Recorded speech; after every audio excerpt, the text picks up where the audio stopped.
Tatlo ang patay sa buy-bust operation na nauwi sa shootout sa Caloocan City.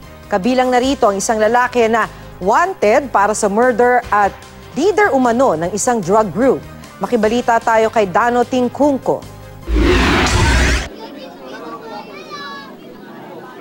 Sa bahay na ito sa Phase 6, Barangay 178 North Caloocan, ikinasa ang buy-bust operation pero nang makaramdam ang mga suspect na pulis ang katransaksyon nila, nagkaparilan. 3 suspect ang patay. Alam naman po ng tropa na talaga itong mga base po sa ating intelligence report ay mga armado din po talaga itong mga suspects. So yun nga po, nagkaroon ng palit ng putok. 2 sa kanila kinilala lamang sa mga alias na Louie at Marlon. Ang isa naman, Rismon Santos, siya po ay may maraming warrant of arrest. Meron tayong na-secure na 2. Nakuha po natin ang kaso ng murder sa Pasig RTC.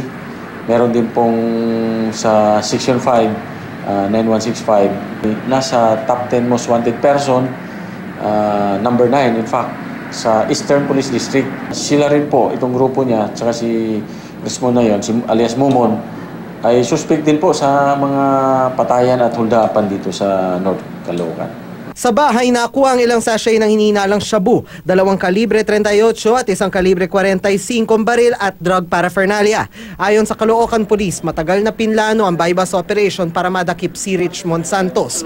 Siya ang itinuturong leader ng Santos Drug Group na nag-ooperate sa San Juan noong 2015. 6 na iba pa ang dinakip ng pulisya.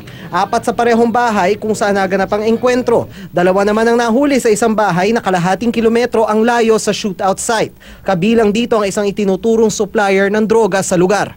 Ako si Joseph Leopoldo Alcantara Hernandez. Hindi ako yung Joseph na hinahanap nila.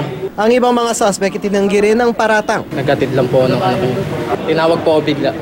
Hindi ko po alam na ganun. Nangyayari na yun ang bahay. Galing kami ng probinsya, kanina namin dumating. Hindi ko alam na ganun mangyayari. Ang isa sa mga babaeng suspect umaming kasintahan ng isa sa mga napatay at gumagamit ng droga.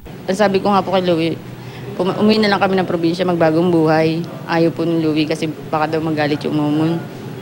Baka daw pati kami patayin. Sasampahan ng 6 ng reklamong paglabag sa Comprehensive Dangerous Drugs Act of 2002. Dano Tingkungko, GMA News.